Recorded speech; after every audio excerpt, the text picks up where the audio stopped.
بسم اللہ الرحمن الرحیم۔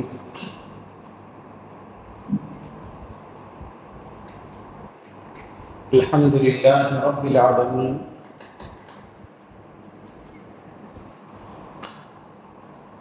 والصلاة والسلام علی سید الانبیاء والمرسلین، اما بعد۔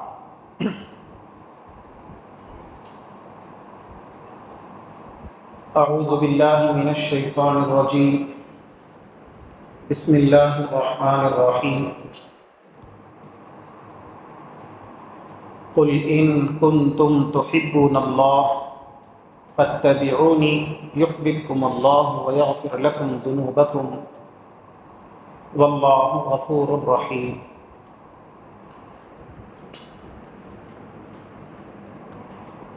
صدق اللہ العلی العظیم۔ معزز سامعین اکرام، قابل قدر بزرگوں اور عزیز دینی بھائی،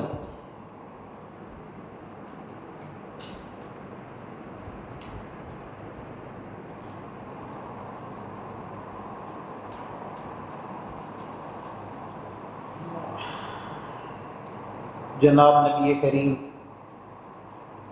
حضرت محمد مصطفیٰ صلی اللہ علیہ وسلم کا تذکرہ چل رہا ہے۔ اللہ کے نبی صلی اللہ علیہ وسلم کی محبت اور اطاعت کا بیان چل رہا ہے۔ یہ بات آ چکی ہے کہ جناب نبی کریم حضرت محمد مصطفیٰ صلی اللہ علیہ وسلم سے ایک مسلمان کو اور ایک مومن کو کس درجے کی اور کس طرح کی محبت ہونی چاہیے۔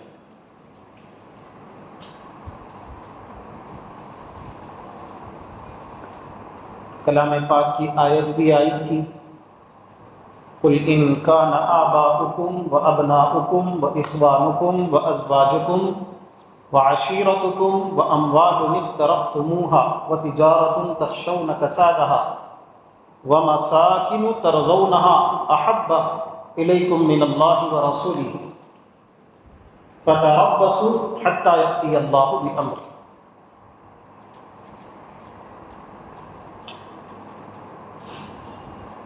اس آیت مبارکہ میں کس درجے کی محبت ہونی چاہیے اس کا معیار اس آیت سے بہت اچھی طرح اور صاف اور واضح طور پر سمجھ میں آتا ہے۔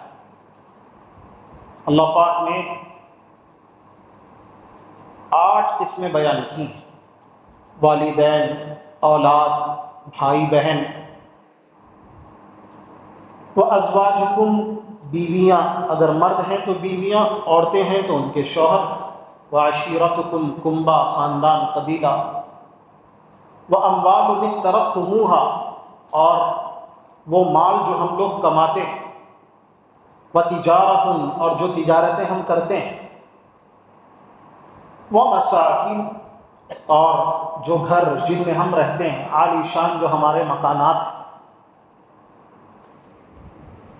یہ 8 چیزیں یا ان 8 چیزوں میں کسی ایک آدھ کی محبت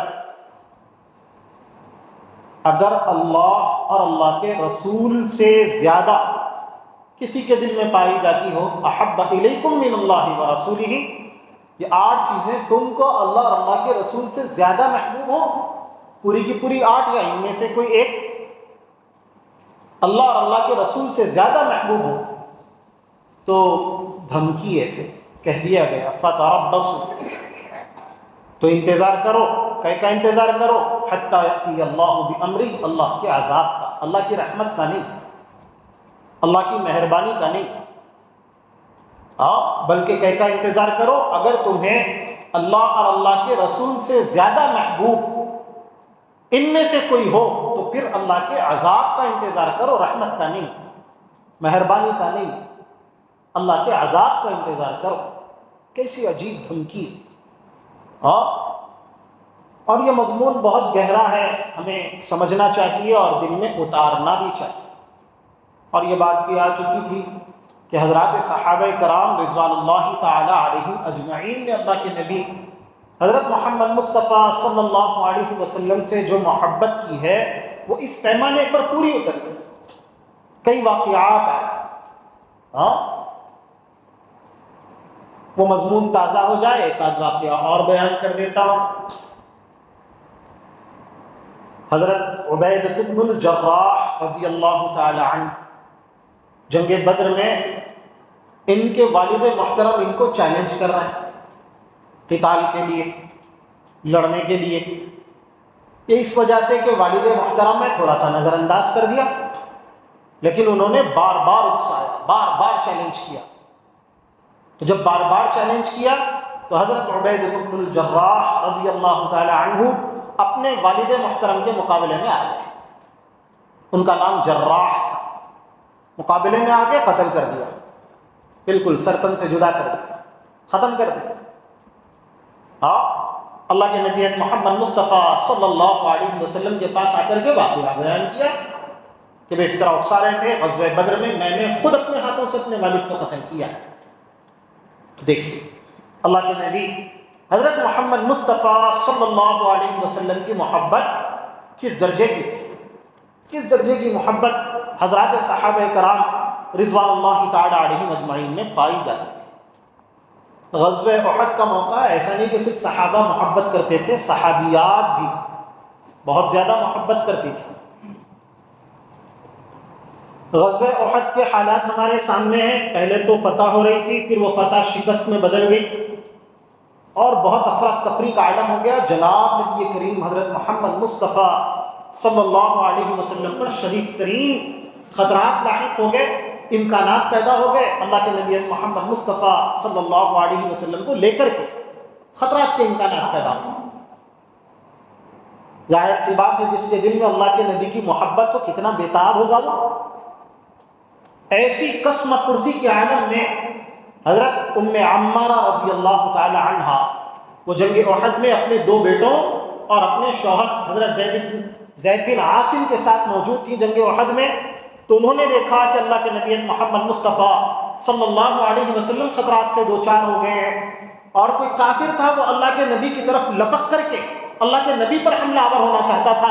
تو ان کی جوش ایمانی کو غیرت آ گئی. خاتون ہے اور خاتون ہونے کا بھی لحاظ نہیں کیا. اللہ کے نبی محمد مصطفیٰ صلی اللہ علیہ وسلم کے دفاع میں دیوانہ وار سامنے آ گئی. اور آپ کو جنگ احد میں 12 سے زیادہ زخم لگے تھے، اور ایک زخم تو بہت زیادہ شدید آپ کے کاندھے پر آ گیا، اور آپ نے شدید دفاع کیا اور اس کافر کو اللہ کے نبی سے دور کر دیا. اللہ کے نبی محمد مصطفیٰ صلی اللہ علیہ وسلم نے حضرت ام عمارہ کی اس جانثاری کو دیکھا. حضرت ام عمارہ کا جو عشق تھا اللہ کے نبی کو لے کر کے، اس کا مظاہرہ جو غزوہ احد میں ہوا تھا حضرت ام عمارہ سے اللہ کے نبی کی نظر تھی. اللہ کے نبی نے دیکھا کہ یہ کیسے آپے سے باہر ہو گئی اور کس طرح انہوں نے دفاع کیا جب مجھے خطرے میں دیکھا. اور غزوہ احد ہی میں یہ منظر بھی دیکھا گیا کہ آپ کے ایک بیٹے پر ایک کافر نے اٹیک کیا، اٹیک کر کے سخت ترین اٹیک کیا، ایک بازو کاٹ دیا، ایک ہاتھ کاٹ دیا. اللہ کے نبی محمد مصطفیٰ صلی اللہ علیہ وسلم ام عمارہ سے کہتے ہیں کہ دیکھو تمہارا بیٹا زخمی ہو گیا، ہاتھ بدن سے الگ ہو گیا، جاؤ خبر لو. لیکن وہ اللہ کے نبی محمد مصطفیٰ صلی اللہ علیہ وسلم کے دفاع کی فکر کر رہی ہیں. اور پھر اپنے بیٹے کو اس حالت میں دیکھا تو چلے گئی اور جا کر کے فوراً کیا کیا، اپنا دوپٹہ نکال کر کے اس ہاتھ کو کیا کیا، بدن سے لٹکا دیا اور لٹکا کر کے اپنے بیٹے کو کھڑا کر دیا. کئی مرتبہ وار ہوئے تو بھی اللہ کے نبی کے سامنے اپنے بیٹے سے کہہ رہی ہیں کہ دیکھو اس حالت میں بھی اٹھو، اللہ کے نبی کو تمہاری ضرورت ہے اور دفاع کرو. یہ اللہ کے نبی حضرت محمد مصطفیٰ صلی اللہ علیہ وسلم سے محبت تھی. ماں اپنے بیٹے کے ہاتھ کو کٹا ہوا دیکھ کر کے اپنے بیٹے کو کھڑا کرتی ہے، دوبارہ کھڑا کر کے کہتی ہے کہ دیکھو اپنی جان چلی جائے پرواہ نہیں، لیکن اپنے نبی کا دفاع کرو. اپنے بیٹے سے کہتی ہے، ماں کہتی ہے، خود بھی دفاع کیا اور اپنے ایسے چہیتے بیٹے کو بھی دفاع کے لیے کھڑا کیا. اللہ کے نبی محمد مصطفیٰ صلی اللہ علیہ وسلم کو بہت پسند آئی اللہ حضرت ام عمارہ رضی اللہ تعالی عنہ کی یہ ادا. تو تھوڑا ہمدردی کے ساتھ آپ متوجہ ہوئے تو انہوں نے درخواست کر دی، اے اللہ کے نبی آپ دعا کر دیجئے، میں ہمیشہ آپ کے ساتھ رہنا چاہتی ہوں۔ تو اللہ کے نبی نے ہاتھ اٹھایا، ہاتھ اٹھا کر کے کہا اللہم اجعلہم رفقائی فی الجنہ، اے اللہ ام عمارہ کو اور ان کی اولاد کو اور ان کے شوہر کو کیا کرنا کہ جنت میں میرا ساتھی بنانا، میرا رفیق بنانا۔ دعا کی اللہ کے نبی حضرت محمد مصطفیٰ صلی اللہ علیہ وسلم نے، صحیح روایت میں یہ دعا بھی موجود ہے جو اللہ کے نبی نے حضرت ام عمارہ کے لیے کی تھی، کہ کہا تھا کہ جنت میں میرا رفیق بنا دینا۔ یہ حضرات صحابہ کرام رضوان اللہ تعالی علیہم اجمعین کی محبت تھی، اور اصل محبت تو یہی ہے کہ اگر ہمارا کچھ لٹ جائے، ہمارا کچھ برباد ہو جائے، ہمارا کچھ فنا ہو جائے تو اس کی آدمی کو پرواہ کرنی نہیں چاہیے۔ یہ دنیا ہے، دنیا میں کوئی چیز باقی رہنے والی نہیں، لیکن اللہ کے نبی ہے محمد مصطفیٰ صلی اللہ علیہ وسلم کی عظمت کیا ہے؟ اللہ کے نبی کی وجہ سے ساری کائنات کا امن قائم ہے۔ اگر اللہ کے نبی کی عظمت اور آپ کی شان میں فرق آ جائے تو کائنات کا سکون اور امن خطرے میں پڑ سکتا ہے۔ اللہ کے نبی کی کیا اہمیت ہے ہم نہیں سمجھتے۔ اللہ پاک نے اللہ کے نبی حضرت محمد مصطفیٰ صلی اللہ علیہ وسلم کو جو مقام عطا کیا اور مقام عطا کر کے مکلف بنایا ساری انسانیت کو کہ دیکھو ان کی اطاعت کرو، ان کی اطاعت کرو، دنیا اور آخرت دونوں جہاں کی کامیابی کو اللہ کے نبی حضرت محمد مصطفیٰ صلی اللہ علیہ وسلم کے قدموں سے وابستہ کر دیا۔ اس کائنات میں جتنی مخلوقات ہیں، ہر مخلوق اللہ کو خوش کرنا چاہتی ہے۔ انسانوں میں بھی جتنی قومیں ہیں، ہر قوم اللہ کو خوش کرنا چاہتی ہے، اللہ کا قرب اور اللہ کا تقرب حاصل کرنا چاہتی ہے، لیکن اللہ نے صاف اعلان کر دیا کہ مجھے نبی آخر الزمان جناب نبی کریم حضرت محمد مصطفیٰ صلی اللہ علیہ وسلم کی آمد کے بعد اللہ کے نبی سے اللہ کو کیسی محبت ہے۔ اللہ نے صاف اعلان کر دیا کہ ہر وہ طریقہ جو میرے نبی کے طریقے کے خلاف ہوگا مجھ تک وہ پہنچ نہیں سکتا۔ مجھ تک صرف ایک طریقہ پہنچتا ہے۔ اگر کوئی اللہ کو خوش کرنا چاہتا ہے تو ایک ہی راستہ ہے، ایک ہی دروازہ ہے، وہ دروازہ اللہ کے نبی حضرت محمد مصطفیٰ صلی اللہ علیہ وسلم کے توسط سے اللہ تک پہنچتا ہے۔ اگر اللہ کے نبی کے ساتھ بے وفائی کی جائے گی اور بے وفائی کر کے آدمی کامیابی حاصل کرنے کے لیے اپنے لیے کوئی راستہ اختیار کرے گا تو اس راستے پہ وہ چلتا تو رہے گا، لیکن کامیابی کبھی اس کے ہاتھ نہیں آئے گی۔ کامیابی کبھی اس کے ہاتھ نہیں آئے۔ یہ اور ایسی محبت جو صحابہ کرام نے کی۔ حضرت عمیر بن عدی رضی اللہ تعالی عنہ ایک صحابی ہیں، ان کو پتا چلا کہ ان کی بیوی نے اللہ کے نبی حضرت محمد مصطفیٰ صلی اللہ علیہ وسلم کی شان اقدس میں گویا گستاخی کی ہے، بہت غلط الفاظ استعمال کیے، تو ان کے ایمان کے اندر ایک بھونچال آیا، اور ایک مرتبہ نہیں کئی مرتبہ اپنی بیوی کے بارے میں یہ خبر ان کو پہنچی اور وہ بےتاب ہو گئے کہ میری بیوی اللہ کے نبی کے بارے میں ایسے کیوں کہہ رہی۔ ایک سے زائد مرتبہ جب اس طرح کی باتیں ان تک پہنچی تو انہوں نے کیا کیا کہ چھری لی، بیوی رات میں گھر میں سو رہی تھی، بیوی کے پاس گئے، گلا کاٹ دیا، ذبح کر دیا، ختم کر کے اللہ کے نبی کے پاس آ کے اطلاع دی کہ اللہ کے نبی میری بیوی نے آپ کے بارے میں ایسے کلمات کہے، مجھ سے رہا نہیں گیا، میں نے اپنی بیوی کو ذبح کر دیا، ختم کر دیا، قتل کر دیا۔ اللہ کے نبی نے اس کے خون کو معاف کر دیا۔ اللہ کے نبی نے کہا کہ ان کا خون حق ہے، تم آپے سے باہر ہو گئے تھے۔ یہ اللہ کے نبی کی شان، اللہ کے نبی نے خون معاف کیا۔ روایتوں میں باضابطہ اس واقعے کا ذکر ہے۔ یہ اللہ کے نبی کی عظمت ہے۔ اللہ کے نبی ہے کیا؟ اللہ کے نبی پر سب کچھ قربان کیا جا سکتا ہے۔ ایک صحابی آتے ہیں، آگے کہتے ہیں کہ آپ کی شان میں میری بیوی نے کیا کیا، غلط کلمات کہے، میں قابو سے باہر ہو گیا اور میں نے ذبح کر دیا۔ اللہ کے نبی کوئی گرفت نہیں کرتے، کوئی پکڑ نہیں کرتے۔ یہ اللہ کے نبی کی محبت ہے۔ حالانکہ اللہ کے نبی تو رحمت للعالمین ہے، لیکن جانتے ہیں کہ جب تک اللہ کے نبی کا راستہ، اللہ کے نبی کی سنت دنیا میں قائم اور دائم نہیں رہے گی، کائنات میں امن باقی نہیں رہ سکتا ہے۔ تو اللہ کے نبی نے ایمان سکھلایا۔ ایمان یہ ہے کہ تم اپنی ہر چیز فنا کر دو، لیکن اپنے نبی کے لیے، اپنی نبی کی سنت کے لیے۔ یہی ایک شکل ہے کائنات میں امن کے بقا کی۔ اللہ کے نبی حضرت محمد مصطفیٰ صلی اللہ علیہ وسلم کی تعلیمات کو، آپ کی عظمت کو، آپ کے تقدس کو حضرات صحابہ کرام اچھی طرح جانتے تھے. اور ایسا تقدس بھائی جو اطاعت کے بغیر اس کا مطلب کیا نکلتا ہے؟ کوئی اگر جو ہے ہزار اپنی ملک کی محبت کے ترانے گائے، محبت کے دعوے کرے، کوئی انڈین ہندوستانی، ہندوستان کا رہنے والا اپنے ملک سے حد درجہ محبت کا دعویٰ کرتا ہے، لیکن اپنے ملک کے جھنڈے کو اپنے پاؤں تلے روندا ہے، تو اس کی محبت کا کوئی مطلب نکالے گا؟ کہے گا کہ اس کو اپنے ملک سے محبت ہے؟ ملک کا جھنڈا ہے، ملک کے جھنڈے کا جو اکرام نہیں کرتا، پاؤں کے سامنے آتا ہے، اس کے اوپر وہ چلتا ہے اور اس کو وہ رونتا ہے، تو کیا کہو گے؟ کیا اس کو محبت ہے اپنے ملک سے؟ محبت اگر ہے، اپنے ملک کا جھنڈا دیکھ رہا ہے، اکرام تو کرے گا، اگر گرا ہوا ہے اٹھائے گا، نہ یہ کہ وہ جان بوجھ کر کے جانتے ہوئے اس پر اپنا پیر رکھے گا، روندے گا. یا یہ کہ محبت کے دعوے کرتا ہے لیکن اس کے ہاتھ میں دیکھو برٹن کا جھنڈا ہے، پاکستان کا جھنڈا ہے، یا کسی اور ملک کا جھنڈا ہے، کیا کہو گے؟ یہ اپنے ملک سے محبت کرتا ہے. 15 اگست کے بجائے 14 اگست کو وہ خوشی مناتا، تو کیا کہیں گے؟ یہ اپنے ملک سے محبت کرتا ہے. اپنے ملک سے محبت کرتا ہے تو اس کا مظاہرہ بھی تو ہوتا ہے، عملی طور پر مظاہرہ ہوتا ہے. اللہ کے نبی حضرت محمد مصطفیٰ صلی اللہ علیہ وسلم کی محبت کے دعوے دار ہیں، لیکن ہمارے ہاتھوں میں جو جھنڈے نظر آتے ہیں وہ غیروں کے جھنڈے نظر آتے ہیں. ہم جن طریقوں کو پسند کرتے ہیں وہ غیروں کے طریقے. اللہ کے نبی حضرت محمد مصطفیٰ صلی اللہ علیہ وسلم کے پاکیزہ طریقے شادی بیاہ کے موقع پہ ہمارے سامنے آتے ہیں، جب مختلف موقعوں پر ہمارے سامنے آتے ہیں، کس طرح بے دردی کے ساتھ ہم اس کو رونتے ہیں، کچلتے ہیں. یہ اللہ کے نبی کی محبت کا تقاضا ہے. اللہ کے نبی کی محبت کا سب سے بڑا تقاضا یہ ہے کہ جس سے محبت ہو اس کی اطاعت کی جائے.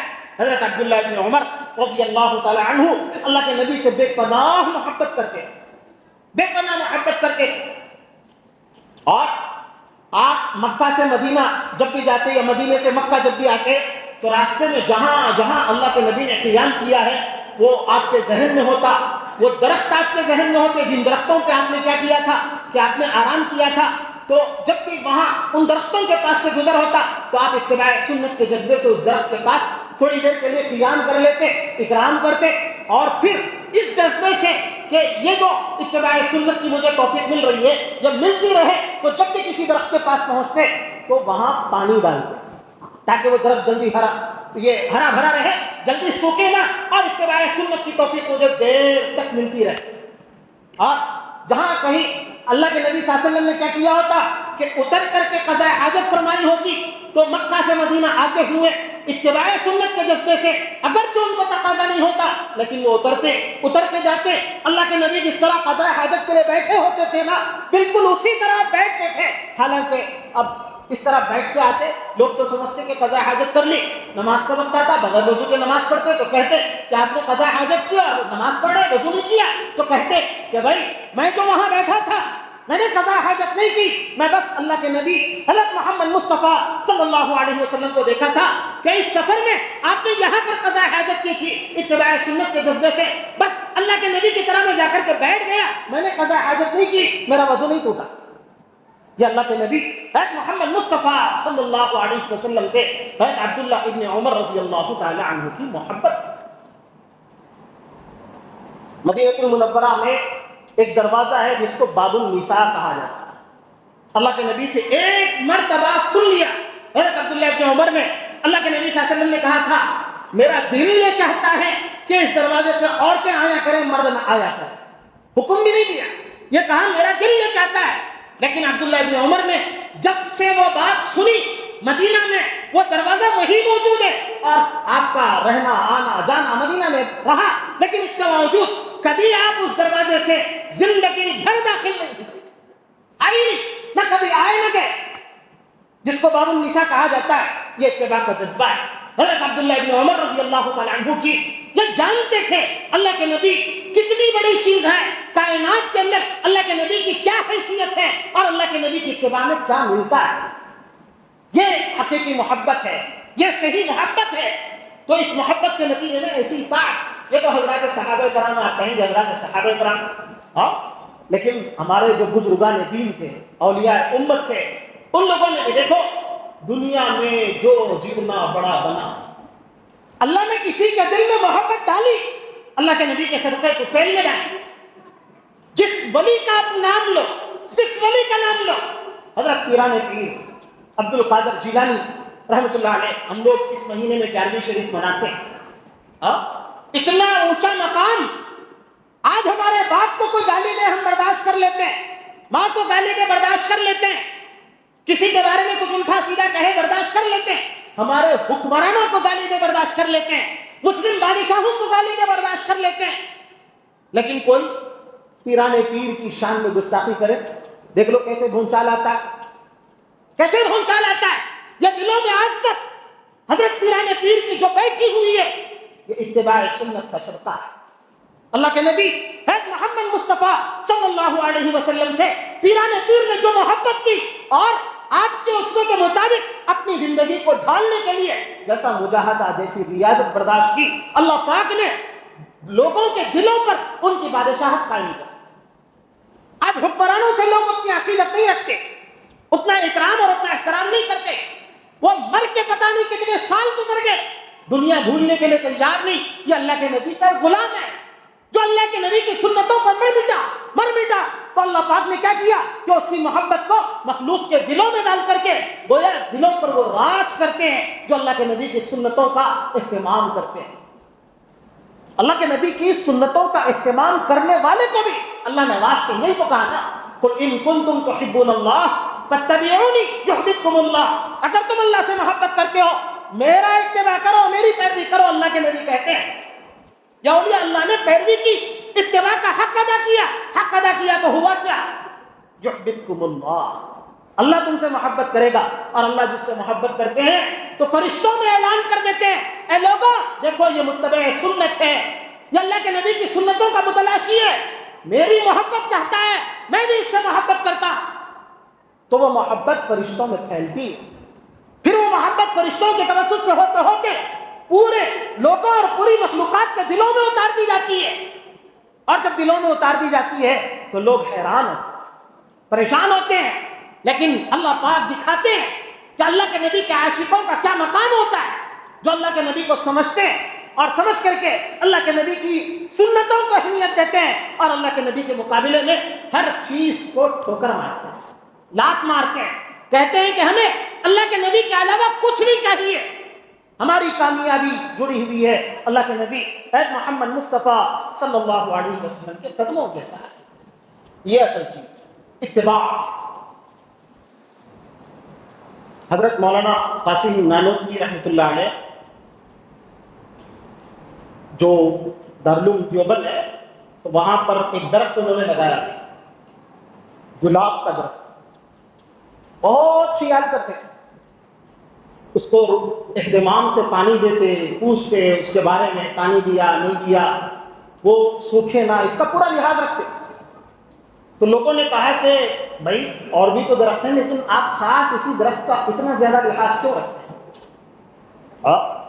تو حضرت نے جواب دیا تھا، دیکھو میں نے روایتوں میں پڑھا ہے اللہ کے نبی حضرت محمد مصطفیٰ صلی اللہ علیہ وسلم کی جو جسم کی خوشبو ہے، حضرت انس نے بیان کیا، اس کو مماثلت ہے گلاب کی خوشبو سے.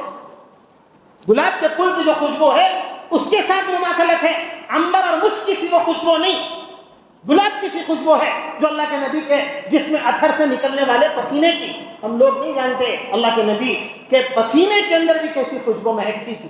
حضرت انس آپ کے غلام ہیں، وہ کیا کرتے تھے کہ اللہ کے نبی کے پیشانی پر یا جسم پر کہیں پسینہ دیکھتے تو وہ آپ آرام کرتے رہتے تو اسی حالت میں فوراً آتے، آ کر کے پسینہ لے کر کے شیشے میں اتار لیا کرتے اور اس کو رکھتے، اور نکلتے جب تو اسی پسینے کو لگا لیتے. لوگ کہتے کہ کیا لگایا، ایسی خوشبو مہک رہی ہے. یہ حضرات صحابہ کرام کا عشق تھا اللہ کے نبی سے. اور ہم لوگوں نے تو سنا ہی ہوگا کہ صحابہ تو ایسے عاشق تھے اللہ کے نبی کی ناک کی ریزش بھی زمین میں گرنے نہیں دیتے تھے. اللہ کے نبی نے تھوک دیا تو تھوک بھی اپنے ہاتھوں پر لے لیا کرتے تھے اور اس کو مل لیا کرتے تھے. یہ اللہ کے نبی کے ساتھ عشق تھا صحابہ کرام کا، جانتے تھے کہ اللہ کے نبی کا کیا مقام ہے، کیا حیثیت ہے، اللہ کے نبی کا کیا تقدس ہے، اور اللہ کے نبی سے کائنات کا امن، دنیا اور آخرت کی کامیابی کس درجے وابستہ ہے، تو اس لیے وہ اس درجہ محبت کیا کرتے تھے۔ تو بس اسی لیے کہ گلاب کی سی خوشبو چونکہ اللہ کے نبی کے پسینے کی تھی، تو وہ گلاب کے درخت کا اتنا اہتمام کرتے تھے، اتنا خیال رکھتے تھے۔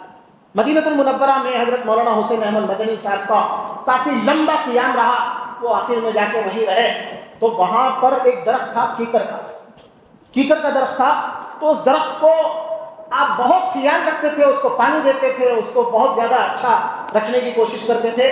تو لوگوں نے دریافت کیا کہ آپ اس درجہ اہتمام کیوں کرتے ہیں؟ تو کہا کہ صلح حدیبیہ کے موقع پر اللہ کے نبی نے جس درخت کا سایہ حاصل کیا تھا، مجھے پتہ چلا ہے روایتوں سے کہ وہ کیکر کا درخت تھا، تو اس لیے مجھے جب یہ مل گیا کیکر کا درخت مدینہ میں، تو اب میں اس کا کیا رکھ رہا ہوں، وہی سنت کے اتباع کے جذبے سے میں لحاظ رکھ رہا ہوں۔ تو دیکھو اصل کامیابی اتباع سنت ہے۔ لوگ ہمارے بزرگان دین کا امتحان لیا کرتے تھے کہ کس درجہ یہ اتباع سنت کا اہتمام کرتے ہیں، اور اتباع سنت کا اہتمام ہے بھی یا نہیں۔ تو بزرگوں کا امتحان لیتے تھے کہ اللہ کے نبی کے کس درجے کے عاشق ہیں اور اتباع کس درجے کی پائی جاتی ہے۔ ہاں، تو ایک صاحب حضرت مولانا حسین احمد مدنی صاحب نور اللہ مرقدہ کے پاس آئے، بڑا مجاہدہ کر کے آئے، پریکٹس کی انہوں نے آدھا گھنٹہ، گویا انہوں نے کیا کیا، ہاتھ جو ہے نا، اللہ کے نبی کے بارے میں انہوں نے سنا تھا کہ اللہ کے نبی صلی اللہ علیہ وسلم جب کسی سے مصافحہ کرتے تو آپ خود اپنا ہاتھ واپس نہیں لیتے، اللہ کہ وہ خود کیا کر لے، اپنا ہاتھ واپس لے لے۔ تو وہ آزمانا چاہتے تھے، آزمانے کے لیے پریکٹس کی، پریکٹس کر کے آ کے مصافحہ کیا حضرت مدنی سے۔ جب مصافحہ کیا تو حضرت مدنی جب ہاتھ ہٹانے کے لیے تیار نہیں، یہ بھی اپنا ہاتھ واپس لینے کے لیے تیار نہیں۔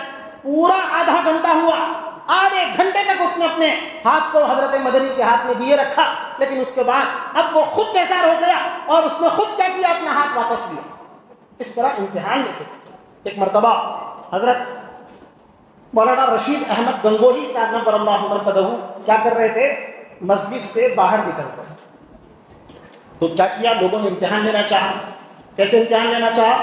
دو سنتیں ہیں، کیا کہیں دو سنتیں، مسجد سے جب باہر قدم نکالے تو کون سا قدم نکالنا چاہیے، بایاں پاؤں۔ مسجد میں آتے ہوئے تو دایاں پاؤں، لیکن باہر جاتے ہوئے بایاں پاؤں باہر نکالنا چاہیے۔ اور جوتا پہننا ہو تو جوتا پہلے کون سے پاؤں میں پہننا چاہیے، دائیں پاؤں میں جوتا پہلے پہننا چاہیے۔ تو لوگوں نے کیا کیا، مسجد کے دروازے کے بالکل سامنے باہر کے حصے میں آپ کا جوتا رکھ دیا، اور دیکھنے لگے کہ دو دو سنتوں پر اب عمل کیسے کرتے ہیں۔ اگر پہلے بایاں پاؤں نکال کر کے بایاں جوتا پہن لیتے ہیں تو بایاں پاؤں نکالنے کی تو سنت ہو گئی، لیکن جوتا پہننے کی سنت ادا نہیں ہوئی۔ اور اگر دایاں پاؤں نکال کے جوتا پہنتے ہیں تو جوتا پہننے کی سنت تو ادا ہو گئی، لیکن کیا ہوگی، مسجد سے باہر نکلنے کی سنت ادا نہیں ہوئی۔ تو لوگوں نے دیکھا، امتحان لیا، یہ متبع سنت ہے بھی کہ نہیں، یہ کس طرح اتباع سنت کرتے ہیں، اللہ کے نبی کو کس طرح فالو کرتے ہیں۔ تو جب امتحان لے کر کے دیکھا تو دیکھا کہ حضرت مدنی نے کیا کیا، پہلے بایاں پاؤں باہر نکالا، نکال کر کے بائیں جوتے کے اوپر رکھ دیا، دایاں جوتا پہنا نہیں، بائیں جوتے کے اوپر اپنا پاؤں رکھ دیا، پھر دایاں پاؤں نکالا، نکال کے اس کو سیدھے دائیں جوتے میں گھسا دیا، داخل کر دیا۔ پہلے دایاں جوتا پہن لیا، پھر بایاں جوتا پہنا۔